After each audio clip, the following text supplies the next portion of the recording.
You're tuned into RX Radio. Movement prescribed. Brought to you by Prescript.com. A personalized approach to keeping you healthy and making your best even better. Your hosts, Dr. Jordan Shallow and Dr. Jordan Ginta.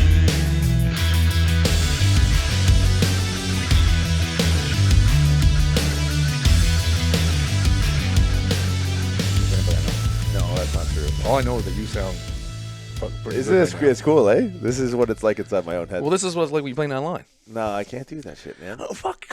See, I would beat the piss out of anyone in real life who did that. Like, I can't deal with talking shit with no consequences. Does this bother you, my Apple eating? Not at all, man. No. I'm sure it bothers the shit out of everyone else, but I'm so used to it. That's like the least offensive thing that you do. It's like, at least he's eating. I don't have to listen. You know what's more annoying? What? Listen to you bitch about not eating. 'Cause I'd much rather listen to the apple crunch in my fucking ear. We know what we should do? After this, I was going to say to you, let's go on a little date. Where are we going? Sushi or something. No, we're going to Mary Brown's. Oh, Mary Brown's. Okay, I'm here trying to get in shape, and I'm here like trying to pick something good, and you're like Mary we're Brown's. talking calorie-dense meals here. I remember when, this is before like I even knew you, you did the guest posing at Fuad's? When Fuad's did the show in Windsor back before he moved up to Sauga? Right after the Olympia. It was Evan was there too, I think, right? Was the year? It's Evan, Emily Stearns? Yeah. Emily Stearns and Evan and you did guest posing. You did like a Q&A. And they talked. Were you there? I was there. No, man. come on. 100%. Oh, dude. You're telling me. There's all these times you told me, like, I met you in the gym. I don't remember. Yeah, of course I'm not. just thinking this little pimpled face 21-year-old or something you must have been with no beard. I don't know what Jordan without a beard. My parents didn't recognize. Can we pop up and put a picture up of you? Lundy's got it. Lundy knows me since I'm knee-high to a dog. Oh, really? Lundy's been around since the jump. I feel bad for him. No, yeah, he should, absolutely. But we got out of Windsor. We did good. Yeah. But, yeah, the show. So at the show, and you were talking, everyone up there, as I was with my buddy Kevin, who was like right into bodybuilding at the time, and everyone up there, Evan, you, and Fuad, you guys all talked about at one point in your career, you just got real fat. And that's the key. It seems like the key to, because have you ever seen Regan's fat Middle Eastern pictures? Yeah. Oh, body. He was the fucking Goodyear blimp. Yeah. They just had him crank full of so much food. It's like, dude, are your eyes even open? I think there's a point in your life, too, that when your body really holds a lot of water. Like, I'm not like that now. Like, I used to go eat a meal and just right away, you feel it right away. You know what I mean? I don't know what that feeling is. I felt it all over my body. Now I just feel it in my face and my gut. So, like, you just would eat and you would feel big. I just would get swollen and veins would start popping out and just like, it was like, if I eat McDonald's or sushi or whatever, you know what I mean? I'd feel it right away. So I'd just say, hey, this is going to go every day. Really? Oh, if some is good, more must be better. Right. That's bodybuilding 101. How old were you when you started training? 14. The apple thing's getting a little bit annoying. Okay, fuck it, I don't give a shit. Whatever. I tried to move the thing away a little bit. Now we can't even hear you. The only thing we can hear now is you chewing the apple. We can't hear your fucking voice. See, how old? 14. I think I moved closer to your face now. Oh, sorry. You're all right. I can hear the apple. Well, it's twice as loud as in your own fucking head. Yeah, I got it. Thanks. So what was the impetus to you start? What was why did you start to train? I was skinny. Okay. I was the worst person at sports, picked last for sports in every fucking thing. Yeah, and hold on, for context, this is in Dunville? Dunville, Newfoundland. Newfoundland. Population 25. I don't know how much it is. It's not a lot. Not a lot more. Not a lot. Can we get a fact check on that? Can we pull up Dunville, Newfoundland, and run the stats on that? This is immediately the best thing ever. it's not super low, but like compared to what we live in now. Newfoundland, right? Yeah. Like, especially what Dunville fucking. You know what the main street's called? Main Street. Main Street. Of course. I know that because I'm from Newfoundland. It's not this Michigan Avenue bullshit. It's Main Street. We have one light and it's a blinking like crosswalk. Yeah. There's no stoplights and there's no Tim Hortons. There's no If that McDonald's. doesn't tell you how small a town Dunville, Newfoundland is, no Tim Hortons. It doesn't even have population on Wikipedia. That's how small. That's got to be a record. That's incredible. So, but yeah, so you're 14 in Dunville. Yeah, and I was a geek. I was a geek of the week, Really? but every day. So you're like, I'm gonna do something about this. I don't know, dude. Listen, I got picked on really bad, like to the point where, you know, I hated the winter because you're getting snowballs in the face. Yeah, Newfoundland. And, Hate you the know, summer because you're getting snowballs in the face. rocks in the face then. Then you get rocks. And that's not a joke. I don't know. I'm laughing because I know it's not. And, like, there was times, like, I tell the story to some people that, like, I got chased, I get chased by all the bigger kids, older kids, and I remember they got me into the woods, tied me to a tree upside down, and whipped me with sticks and left me there. Left me to die. The problem is this. Newfoundland is there's just nothing else to do. So obviously we're gonna wait. What are you gonna do? I don't know. Let's go grab that McGrath kid. Yeah, he's Bring him up by his pretty toes. skinny. Let's kick his ass. Because it's fuck all else to do. Yeah. Like now it's bad because like I go back and I got cousins that are I don't know or like 14, 15. And it's like the drugs in Newfoundland now are getting crazy. Oh, it's getting big down there. When I was growing up, I was like, it was crazy to even hear about cocaine or anything like that. The first time I ever heard about ecstasy, I was like, I had no fucking clue what that was. Right. You know what I mean? That was, to me, it was just getting drunk and, Yeah. you know what I mean? Hash. There you go. Everybody was, you ever do hot knives? No, what am I fucking Julian from the trailer park boys? Fuck out of here with this nonsense. And I tell people sometimes, like, you know, they know what hash is, right? Right. But it's like, you know, hot knives. People, hot knives? What the fuck's hot knives? ruin your life. Obviously, you know what it is. Yeah.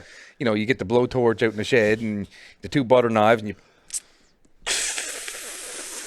And it's something harsh on the throat.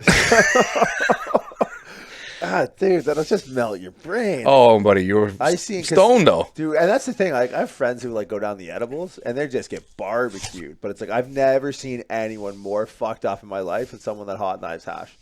That's a different kind of, you're just dismembered. Like, you're useless. I had friends that did it all the time. I honestly could tell you I only did it a handful of times ever because I was a stupid kid, you know what I mean? Yeah. But I had friends of mine that were in the back of their van, their mom's van, and like every night, I'm like, you guys are fucked. The crazy thing is, like, Then have a pack of smokes. I'd rather my kid come home fucking after getting whipped and strung up by his toes than come home fucking ripped on whatever kids are like ice and meth and shit now. Like the stuff's going around. Dude, me with the big thing, dude, just go get on the maximum ice. Oh, buddy, when you end up with that's black ice. You get the fucking the black adhesive from the cap. I think that's what actually fucks you up the most is like you're just drinking adhesive. Because we didn't have a lot of money, obviously, right? And you're trying to get. I don't like to drink. I didn't like to drink then. I don't like to taste the beer. But it's the weekend. I gotta get fucked up. Right. So you buy a half case, 3 beers each, and you just chug them fast as you can chug them, and like hopefully you'll get drunk. Spin around in circles. And then you head to the dance. Well, you don't do anything. You stand in your hand in your pocket, hoping, and you go home by yourself. Yeah, the alcohol definitely helped in that whole process for sure. How old were you when you moved? Because you went to Memorial. Yeah. Yeah, mom and dad went there. I moved to St. John's when I was 18, and God love my parents, but I was not ready. No, I was not ready. It was like for me. It was 100%. It was like they found me a place to live with these other people, and they were 27. I was 18.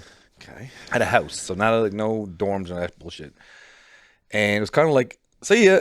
Here's your stuff at the door. Well, dude, because that's how they were raised, right? Like, I guarantee your old man was out the door at 60. Yeah, Had to been. That was standard issue. Well, I'm putting this down for you. Look. Yeah, thank you. Appreciate it. I'm trying to slow it down, but I'll put a stop for you. Okay. Anyway, and like I signed up for courses and all that kind of stuff, and like you go. My school was kindergarten to grade 12, 500 people.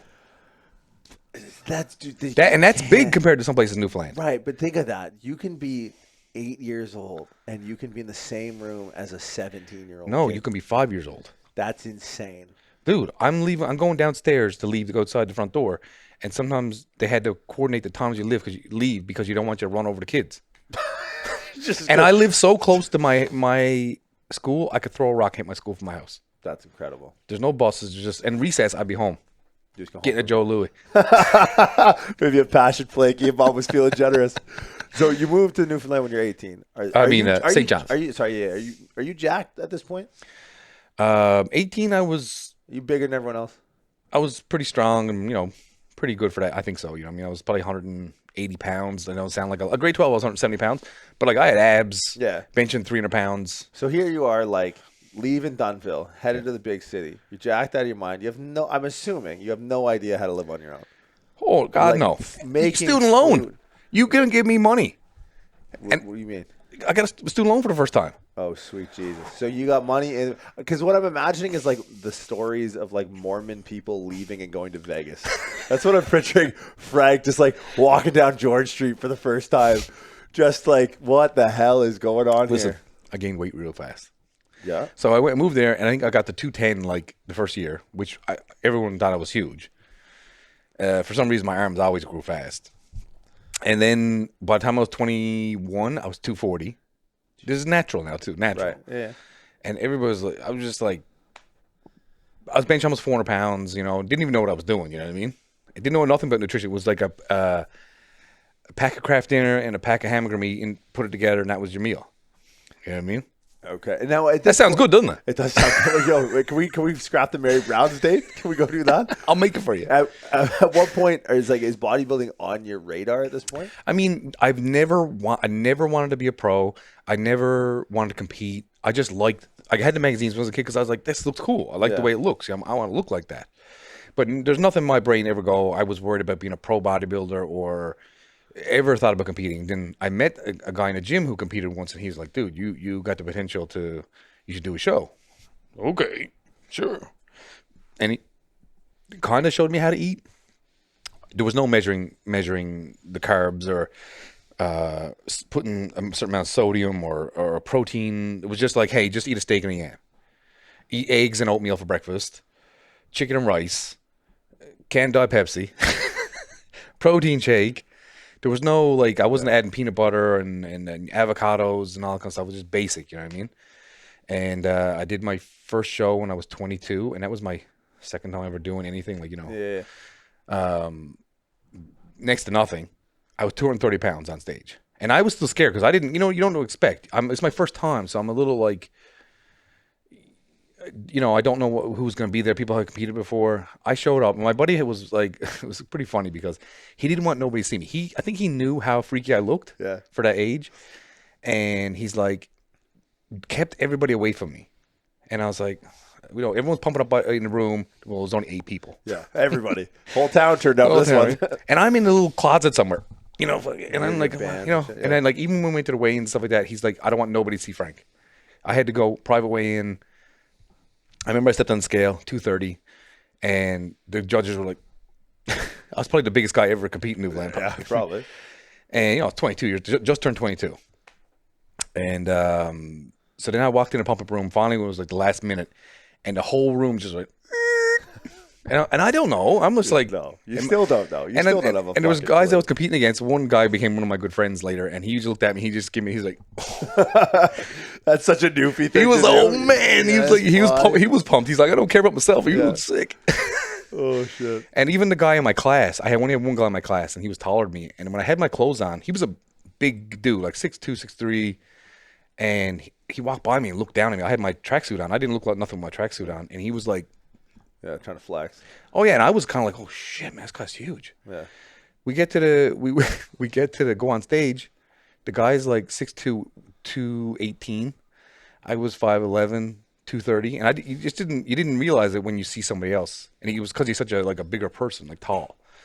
He looked at me and he was just like, I'm gonna get a picture for you or a video or something. I'll get it for you. And anyway, it was just like, it was pretty bad. He was pretty bad. Like, he didn't look great. No, he did not look good. He looked like I don't know. He just barely works out. And the nighttime show, he locked himself in his hotel room, and they had to like force him to come out because he was like so embarrassed. But I mean, everyone was like, "Dude, you look like a pro bodybuilder. Like you know, like you're better than the guest poser." Right. So it was pretty funny. I won, and I was like, "Holy shit! Okay, this is cool." And that was just like a small, like just Newfie show. That wasn't like a provincials or anything like that. Or like it was Mr. Newfoundland. Yeah. Your first show was Mr. Newfoundland. Because there's so little people. Right. There was no point in having like, well, you can have levels, and there's like we only had 8 people in the whole show, and one of them was a chick. Okay. So I competed against 7 people. Right. But still, man. Like, and so here's the thing. I don't know. Like you go any number of routes with this, but how much of who you are is a reflection of being from Newfoundland? Oh man, I wouldn't want to grow up anywhere else in the world because I'd probably be more of a douche than I already am. And now, in what way? I don't know. I think it humbled me a lot because it's like, you know, not to try to sound cool, but I know that my name is, people know who I am. And, think you'd be fucking sitting there if no one knew? Get the fuck out of here. I know, right? Exactly. Shut the fuck up and load my plates, will you? But it's like, I understand like the level of how the people know me around the world and stuff like that. And it's so cool. But at the same time, I don't feel like that. Yeah. And I think that's a part of being from Newfoundland. Right. So it's like I still feel like I got to do more. I'm like, I got way more to do. And people are like, but you've already done so good and so much and whatever. You made it to the Olympia and sponsors and all this stuff. And, but I'm like, I'm still hungry for more. So it's like, that doesn't really worry me that much. I don't think about that. I think, and people, especially when it's funny when you go to an expo sometimes, and there was times when people would like go crazy for me. And I was like, especially if I go to another country like Brazil or something, it was like, wow. I was like, this is what it feels like to be a rock star. Yeah. And it was like, it's hard to believe it. And then you got a shirt with your face on it, and there's a big poster over here with your face on it. And it's just like, wait a second. You're from Dunville. I'm from Dunville. I started in my Joe Weider 1977 bench my dad owned. You know what I mean? Yeah. Bench and pool tables and 4-wheelers and squatting on with the washer dryer, between washer and dryer. You know what I mean? That's how I started. And it's like, how did it get to? I'm in Brazil now, and people are asking for my autograph, and I did the Olympia, and I did this and did this. You know what I mean? It's like, what the hell happened? When you started, when you competed in Newfoundland, how long after that first show did you stay in Newfoundland for? I was 22, and I left Newfoundland when I was 27. So, did you get a lot of support from people in Newfoundland? No. Really? No. See, that's always interesting. Like, when that... I think I could have been, like, my second show was the Nationals, and I didn't take it serious. I was eating, you remember when those, Subway had those low-fat brownies? Right. It's before you went on the full-fat cookie run out there in Florida. Yeah. Exactly. So, I was eating those all the time. You're And I get a sub. I just say no cheese, no mayo. Oh, you're a bodybuilder. Yeah. So I'm getting ready for a show. Yeah. Yeah, it's fucking Jared over here prepping for the show.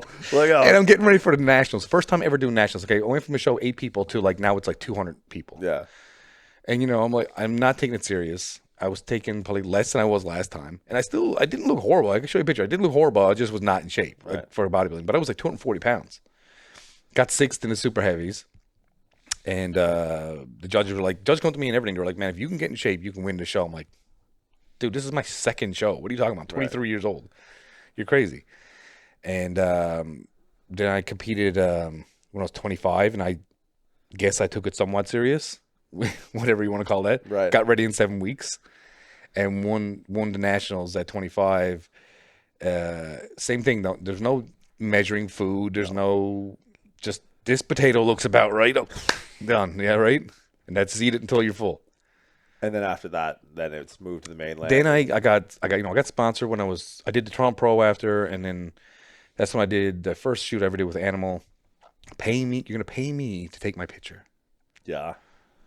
There you go. Put it right there. Man. So I mean that blew me away because I was a bouncer at that point. Right? Did you ever struggle with the fact that because your dad worked in, he was out in one of the Vale fucking mines or something like that? Yeah, it's called Long Harbor, and it was like a refinery plant or something. I don't even know 100% what they were doing out there. Sure. But did it ever struggle you that I'm assuming, and I'm the same with my father. It's like you make more money than your dad. My parents combined probably. Yeah. And they had a pretty decent living. Sure. My parents were like the middle class, doing well for themselves. You know what I mean? Yeah. But if you really think about it, I'm like, man, and I'm doing something that I love to do. You know what I mean? But did you ever struggle with the fact that you didn't have to break I'm assuming it was manual labor. I'm assuming whatever your father did was manual labor to a certain point. Most of the time, but then he became like the foreman kind of. Yeah. My dad was the white hat guy. White hat, trade in your yellow hat. Yeah. But did you ever struggle with the fact that fuck, they just put it right there, man. Put the money in my hand, and I'm gonna go fucking work out. You ever struggle with that? Or do you call your dad and be like, yo, well, guess what? No, you know what? Because my dad got sick when I was pretty young. Yeah. 25. My dad. Actually, the day I turned pro, my dad had a stroke. Oh Jesus! But he was still awake and stuff, and he told them not to tell me because I was in Saskatoon. Okay. And they were in Newfoundland. And he said, "Don't tell Frank because I don't want to ruin it for him." He's on his deathbed. That's a Newfie if I've ever heard one. All he cares about is me. Yeah. You know what I mean? Bodybuilding. My dad, the guy, was on the forums, the bodybuilding magazines. Called me Big Frank, and he's like, "How much do you weigh? What are you lifting?" Is your agent? Yeah. That's unreal. Dad never said he loved me. I don't get my life, but it was like, yeah. everything. And then I learned stuff after when he passed away, but all this more than that stuff that he did, and I was like, man, I didn't even realize it. Yeah, you know what I mean. But that's the Newfie dad though. Oh, Newfie dads are the real G's. They move in silence. Yeah. So yeah, it was crazy, man, crazy. Now, like, whenever you're in Brazil and you got the 40 poster of you and your goddamn forearm that everyone's seen 10,000 times, you ever get sick of it? You ever wish you could just go back to Dunville? There are times in my life, certain things, I guess, because you don't have as much privacy, like. Yeah. Oh, everyone's right up in your business. Oh, yeah. Like, especially when I was, like, married and went through a divorce and all that kind of stuff like that, it was, like, fucking everybody had to, even when I left Animal, everyone had to come up with some idea of why I wasn't or why we're not together or why this. And it's like, man, everyone just fucking let me live and just appreciate what, like, I understand. Listen, I'll never be someone say, because people say, oh, I love my fans. I'm not saying, like, listen, but people that follow you, whatever, and support you, like, You're appreciative. because they make you who you are. Absolutely. You know what I mean? And I never ever tried to get people to like me. Ain't that the truth? I'm trying hard to go to, and I never, people always want to be an inspiration now, and like I never wanted that. No. But I'm glad that it is. Sure. And if what I'm doing helps you, motivate you, or get through some shit, because I've been through some shit, that's amazing. But that's not. I'm doing this for me. Right. You don't aspire to inspire people. No, I'm doing it because I want some big muscles and some money. Right. Yeah, ain't nothing wrong with that. But that's what everybody wants, you know what I mean? But at the end of the day, listen, end of the day, I'll tell you, like, I do this because I love it. Like, why would I still be doing it? Yeah. Because why would I put myself through so much pain, after training for so long? My knees are hurting, my back, my this and that, injuries and torn this, and I'm still doing it. And people are like, why do you keep going? I'm like, dude, because I love doing it. Like, what am I supposed to do? Yeah. You know what I mean? That's the thing. Like, what if it wasn't bodybuilding? What would it have been? Man, fisheries. Living in Newfoundland. Yeah. Still, like when I went to university, we passed that. Oh yeah. So we put a bunch of attention into it as you did. So that's pretty much It was 3 years of drinking and eating cookies. That's pretty much what it was. Yeah. So there was no learning. What did you take? What did you study? Nothing. I just. What did they think you were studying? Okay, listen. I took each time I did a year, a semester, whatever the fuck it is. I did 3 courses. That's all I could handle. Whew. I missed so many classes. I signed up for a class. I think I went once to one. One class I said, this ain't for me. Well, what was was it undeclared, your major? Or it was just like doing the basic courses before you pick your, Okay. But I mean, dude, I thought I was going to be like a gym teacher or something. Because I was like, I like to work out. I like sport. I mean, what do you do? I didn't. There was nothing I wanted to do. Fair enough. Besides get muscles and work out. What within my brain, from my small little Newfie brain, was thinking that must be a gym teacher. Right. Put this in the machine, turn it, whip a ball at a few kids. Oh man, get paid for it. Done deal. Sounds great. Get some retribution on those punk ass kids that tied you to the tree. Fuck yeah. Yeah. So anyway, there was times I passed in a test with just my name on it, and this is an exam, like the final exam. And then taking a knee. Then it was like compare and contrast the two characters from this book and this book. I'm like, I only read one book. This is impossible. This is a trick question. And so anyway, I just used the money to go to the eat cookies and eat pizza and drink and party and go to clubs and. Did you have a hard time? And do my first show. I used to do my first show. Yeah. So something good came out of it. But did you have a hard time explaining to your parents how you were securing an income? Like with bodybuilding? Like hey, how does this phone call go? Ma? Mutter. Me mutter. I'm done with school. But I'm going to go do this bodybuilding thing. How does that go down? I don't think we ever had that conversation. I think because I just started I started working. I was just a bouncer and stuff like that. Because, of course. What else are you going to do, right? It's a prerequisite to being a gym teacher. You ain't too smart. You ain't very smart, so you better figure something to do, right? So it was just a way to stay in St. John's and still live at it. Because there's no gyms where I'm from. Right. So I had to find a way to make money to continue to do what I did. And then I finally, got sponsored. And then that was I thought it was like a millionaire. That was what was it to me. It wasn't nothing crazy, but I lived off it. Living I lived atop a pizza place for a couple of years. I remember that story from the Fuad thing. Yeah. You go down there and eat a bunch of pizza. Well, sometimes you could order it and just bring it upstairs. And my room was right over the oven, so my room just smelled like pizza all the time. Be over. Chocolate milk and a jumbo pizza every day. That's the program people want to buy. That's the ebook. That's the ebook right there. Yeah. So then you're what, 27? 27, I was going through this like bad breakup with a chick and stuff, and I just said, man, I need something different. I knew this girl, and she said, oh, my brother lives in Ontario. You should just move there with him. I was like, okay. That's a very, that in itself is a Newfie story. Sold everything I had, put all my stuff in my car, shipped my car, got on a plane, went and moved in this guy that I'd never met before. And he's like, oh, hey, come on in. There's your room. The next day, it's done. He's Newfie too. So. Yeah, well, that's the only way that story works is that the other guy's a and like Newfie. he showed me around and kind of stuff like that, and that was it, man. I was like, here I am. And that was 20. And then when did you move to the States? I moved to the States 33, 34, Yeah. maybe. And you were there for a minute. Oh man, I went to California for like 4 or 5 years. Then I moved to Florida, and then back to Ontario again. I think we had to be careful about how long we say we were in the States for, because you were in the States for longer than you should have been in the States. I remember I ran into you. I was married at Flex's gym in Boca, and you're like, "How are you here?" And I was like, "On a visa." He's like, "You got a lawyer?" It's like, you brought your debit card with you? Yeah. No, Visa debit. That's how you got here. I'm going to sit there. If like immigration walks through the front door, I got to dip out of the back. Frank's just like grabs a mop and starts sweeping up. It's like, oh Jesus. Yeah. But I loved living in the States. I actually part of it misses it because the weather was great in Florida and stuff like that. But this is home too, right? In Canada's home, so. Well, it's nice too, man. Like, and part of this is like, I don't know, in kind of the questioning around Newfoundland, it's like you definitely become a product of your environment. Yeah. Right. So my parents are Newfies. Lundy knows them. Like, I grew up a certain way because my parents kept me close to Newfoundland. Like, I moved to the mainland when I was super young, but we were always at least 4 or 5 times a year back in Newfoundland. I was 9, and my parents took me to Old Man's Pond, about an hour south of St. John's. I think there's an Old Man's Pond everywhere out there. Every around every corner is an Old Man's Pond. Triton Brook. We got to do a podcast just on the Yammy. But it's like an hour, maybe an hour and a bit south of St. John's, and my parents had a plot of land there, and you had to like build a structure on it for you to like solidify the sale. So I got a cabin there, and I remember going there when I was 9, and even at 9 years old, I was like, "Look, I want this in your will, so when you die, I get this." And they kept it. Wow.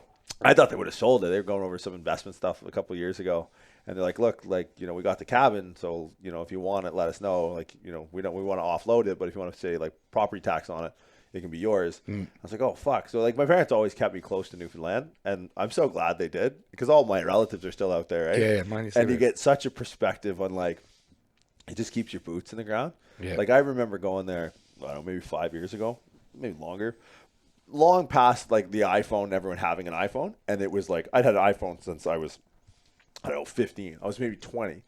And really? Yeah, and my aunts and uncles were just getting iPhones and iPads.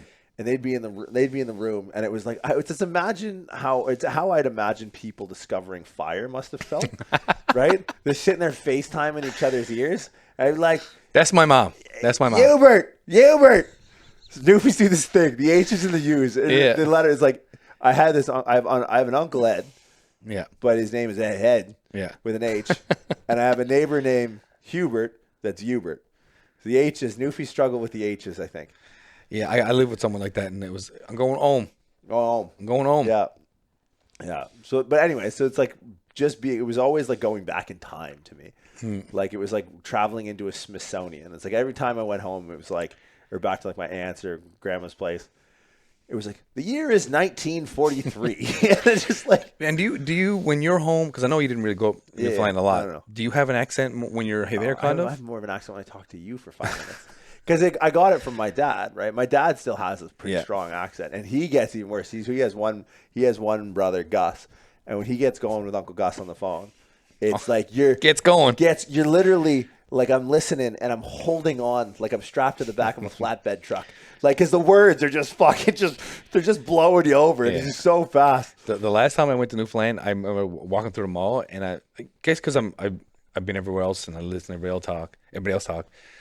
I was like, is this what I sound like? Oh, because I'm not, for the most, I think because I,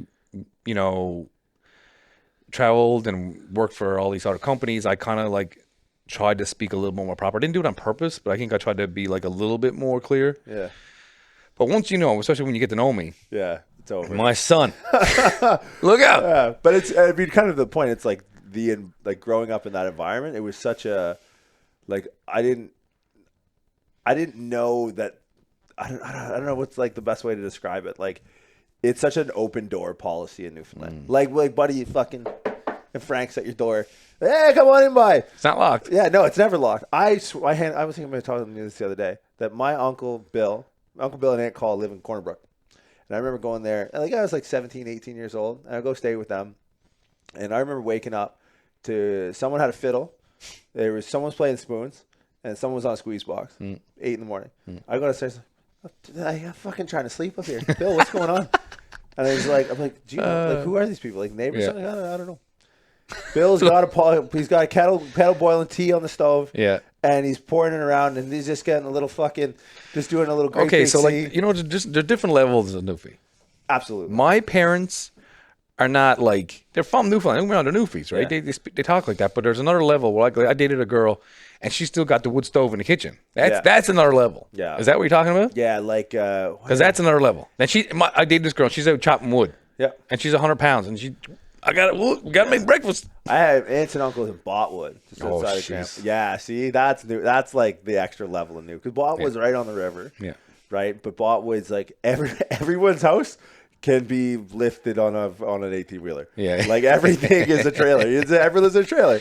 Well, there's I mean, no businesses. No. Every business is just in front of your trailer. You're making fish and chips out of your basement. Yeah. And It's a tax write-off. yeah, you come in the front, or there's some guy has front door of his house. You just walk in, there's a little cutout window, and you knock on it, and 2-piece fee and cheese, please. Pop chips in a bar. How many people had that? Dude, People will just never know. They'll never get it. But like my Aunt Marion, for example, she was a hairdresser in Botwood, and the back of the trailer was the salon. And Uncle Ed's sitting out there, still rocking the disability, wearing the neck brace. Hand to God. And it was just like, yeah, there are levels to Newfoundland, but there's some corners that it's as if they just discovered electricity. Well, I have people I know in Newfoundland that are still like that. They're back in like the Stone Ages. You know what I mean? But like my parents were normal. We had a computer. What's your air quote that? I don't know. What does that mean? I don't know. Yeah. It just felt like right. I felt it. And that's how they feel about it. It's like, Yeah. I don't know what this thing is. Sit there, busts, makes noise. But you know, my parents were pretty with it. You know what I mean? Yeah. Times, right? And then you go to your uncle's house, and he's barely be able to use a telephone. No you know idea. what I mean? Yeah. Oh, yeah. Absolutely. You know what I mean? It's like it just blows my mind. You know what I mean? And for me, it just calibrated everything for you. Because the thing with Newfies, above all else, are the happiest people you ever meet. Oh yeah. I was gonna say too, like about the doors being open, like when 9/11 happened. Yeah. Yeah. Come from away. Yeah, I never saw that, but I mean, I heard, I know Right. know a lot about it. Like, a lot of planes had to land, obviously, and Canada. Newfoundland's in the middle of nowhere, but like a lot of people landed in Newfoundland, and then people came up to the airport and brought food and blankets, and then took half the people home with them and brought them in their house and put them in their beds and stuff. And I'm like, dude, that wouldn't happen anywhere else in the entire world. No. You know what I mean? And the thing is, Newfies were probably stoked. Oh yeah. Like, there'd be some people be here. Like, Come down for Sunday dinner. Yeah. Like, hopefully it wasn't on Sunday. No. Well, the thing is, like, Well, hopefully it was. it could happen here, and people might do it reluctantly. Yeah. But like, it's never a burden. Like, they're probably like, got something to do. Yeah. You wake up. we got We got company. 100 people up here and we need feeding. They live to serve, man. Like, Yeah. it's the whole point. And I think because my parents aren't healthy, their parents weren't healthy. Like, no, mine either. my dad's dad smoked fucking 4 packs a day. Worked in the like the timber mills. Yeah. This whole city reeked like sulfur. Yeah. But it's like they lived like Frank. Yeah, man, fucking dad's name's Frank. He would have. Sounds like a good fella. Yeah, he's all right. He would have died at 50 if he Yeah. lived anywhere else. Yeah. But Newfies are so my great grandma lived 106 Wow. in Newfoundland. Jeez. She lived 106. She lived in this. I remember Imagine the diet she ate. Hey? Imagine the diet Dude, she she ate. had 100. Hand to God, she was like Lay's potato chips, Jack Daniels, and Mountain Dew. Fuck it, I'm riding this off into the sunset. She survived 6 years with like no stress. No one gives a fuck. Yeah. And it's like it's always something to be learned. Because I remember being a kid, going out there. And I was like, I was a mainlander for sure. I had my Game Boy. I remember sitting. They would do like a trout cook. They'd be doing like a trout fry, and I'd be in my grandma's mud room with like a bottle of Febreze, jamming the fucking towel under the door frame, and they're looking like, oh, God, we're raising this kid. What are you, Louise? Well, what are you doing with this kid? I'm not gonna lie. I didn't like you when I was a kid to go in school and you smelled like trout. Dude, that was every like. But that was normal. Sunday dinner. It wasn't me. It's the next kid. Capelin and fucking Capelin. trout. Oh, Jesus, yeah. We talked about the Capelin before. Did you go Capelin? Yeah. The bucket. Just you got to burn it. It sinks into your skin. Yeah. It stains you. You smell like it for months. Yeah. And like I remember like being there, but even at that age where it's like, oh, my Game Boy batteries ran out. Like you go out and grandpa talking about like CN Rail or something, or like fucking snowing sideways and all this shit. Well, the thing is, I had like a Sega and stuff like that, so I wasn't, I was into that stuff. But most of the times, like I grew up on a 4-wheeler. Yeah, that's what I did. When I was 12 years old, my dad had the biggest 4-wheeler you could possibly buy. Like I said, my family did okay. Like we weren't rich, but like yeah, you had a Polaris in the driveway or something, or a quad, or yeah. So my dad had the biggest one, 350 was at the time, and this is when 3-wheelers were just on the way out. Yeah. My dad goes buys the biggest thing, and I'm 12, and of course, like all I do is just circles around the yard first. But then as soon as they let me off the leash, I'm up in the woods. And like, man, that's all I did, dude. Every day after school, or I'd drive to school on my 4-wheeler. Drive to school, out to the store, hanging out with people, your snowsuit on, your Hallie Hansen suit, whatever it was. You know what I mean? Yeah. Or it was all my dad's stuff, you know what I mean? I was too big for me, but I'm like, rocking it anyway, right? But people like, I remember growing up and you'd see such a contrast where I'd be in Windsor and, you get people like, every now and then they'd go over the PA system in grade school and be like, someone's out there trying to steal kids. Like, you got to wait. Anyone who's not taking a bus. I remember sitting in the Heatherington fucking parking lot waiting for Dad to get off work at 5. And my dad just sitting there like, we're moving back to Newfoundland. That's insane. Because Newfoundland, like, fuck, go ahead.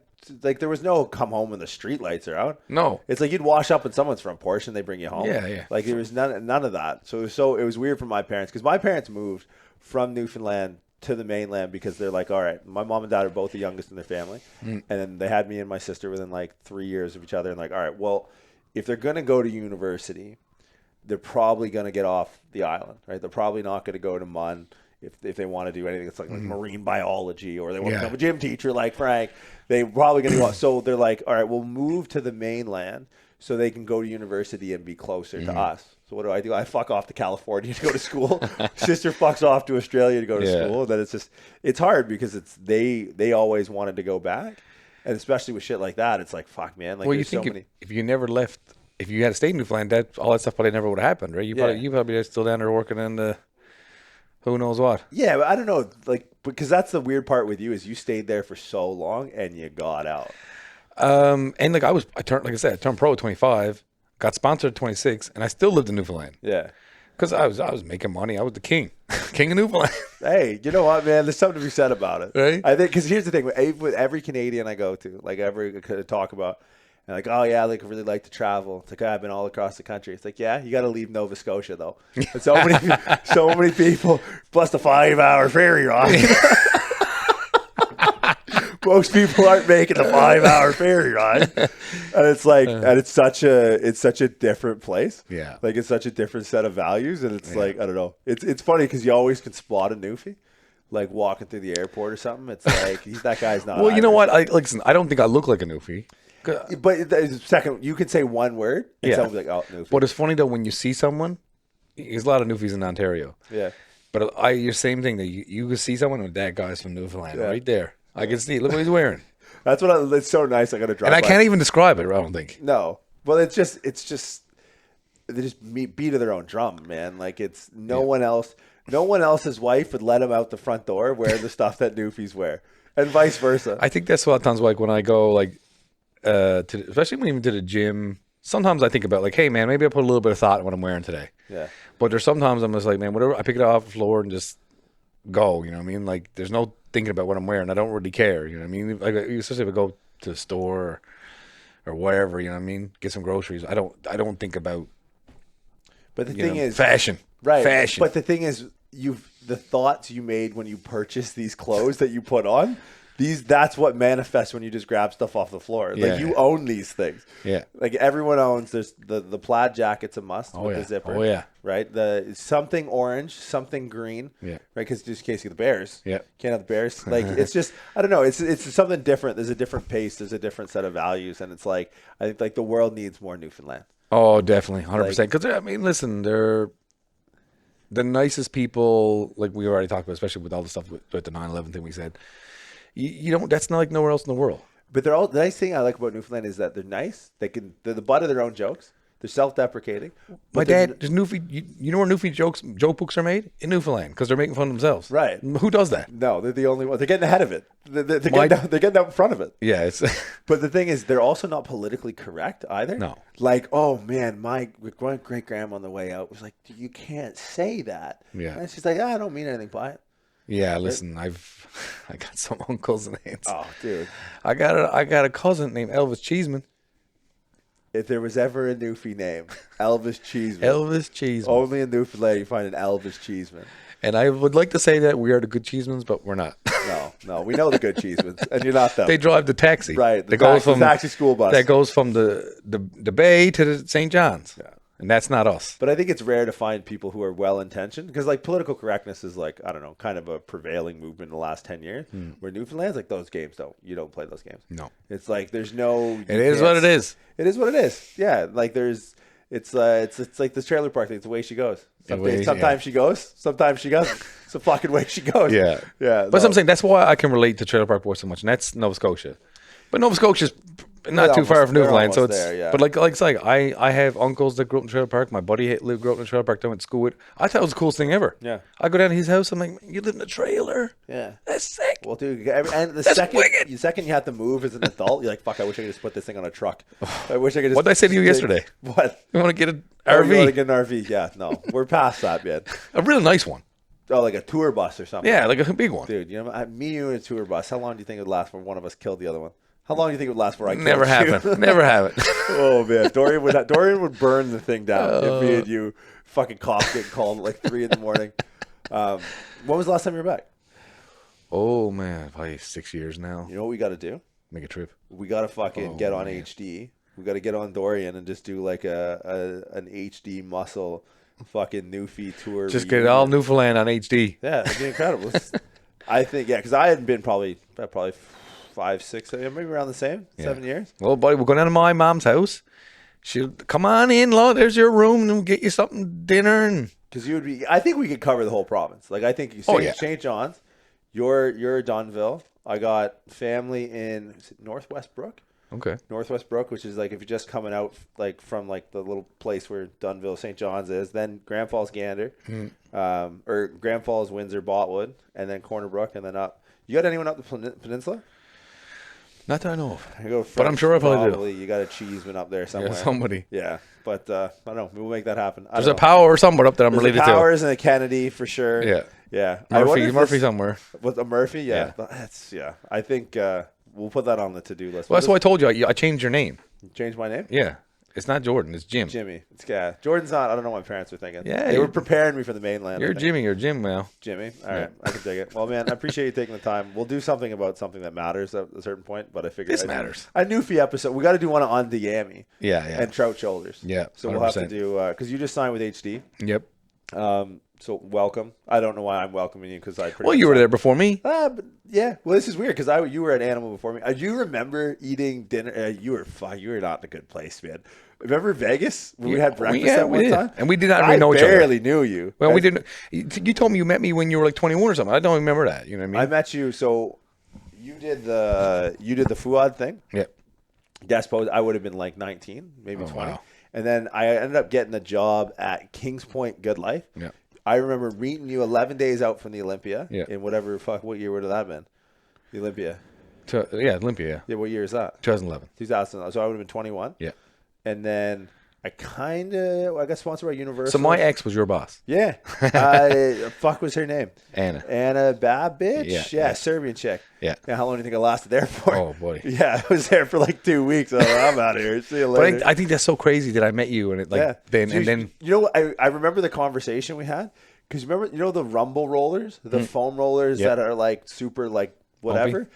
You were leaning against the wall by the front desk of the gym, and you were like rolling back and forth on it, and I couldn't see it because you're so fucking massive. And you kind of had this weird look on your face because obviously like it's digging into your back. Like, Yeah. the fuck is this weirdo doing? And then you pulled it out from behind you, and you're like, oh yeah, it's like, oh well, hey man, Oh this, my God. yeah. And But then, in Vegas too, like you said, like we've like met each other. Yeah. But it was just like, hey, how you doing? Nice to meet you. we kind had of deal. breakfast at wherever the fuck we were at. The Westgate. Westgate. Holy, that's You know how many times I've been at the Westgate? terrible. Yeah. Terrible. Westgate is not no good memories at the Westgate. I can't say there's no good ones. Oh fuck, man, that place was a scene. Yeah. Yeah, and then so I followed suit and Animal, and then Yeah. the next year I signed with Animal, and you fucked off. Yeah. And then you did a little stint there in Redcon, and then Yeah. I came here, and then you came here. I'm following you. And we're here now. I'm following you. I'm here. I dumped all this fucking money into the studio, so Yeah. And I'm still following you. where we going now? Mary Brown's apparently. All right, let's do it. All right, man. Well, I appreciate you taking the time. All right, thank you. We got to do the plug thing. Wratharmy.ca. Yep. Wratharmy.com. Sorry. Yep. Apparel training. Training is coming. Training is coming. It's been a long time coming, but it's finally coming. Yeah. Working on that right now. You guys are not ready for it, that's for sure, but you better be ready. Right. Well, all right. So wratharmy.com, all that stuff will be released. Instagram, Frank McGrath 78. Yep. Wow. It's bad that like I don't know my sister's Instagram handle, but I know yours off. It's so funny that most times I don't even know my own. That's okay. That's what you got me for. All right, man. Thanks.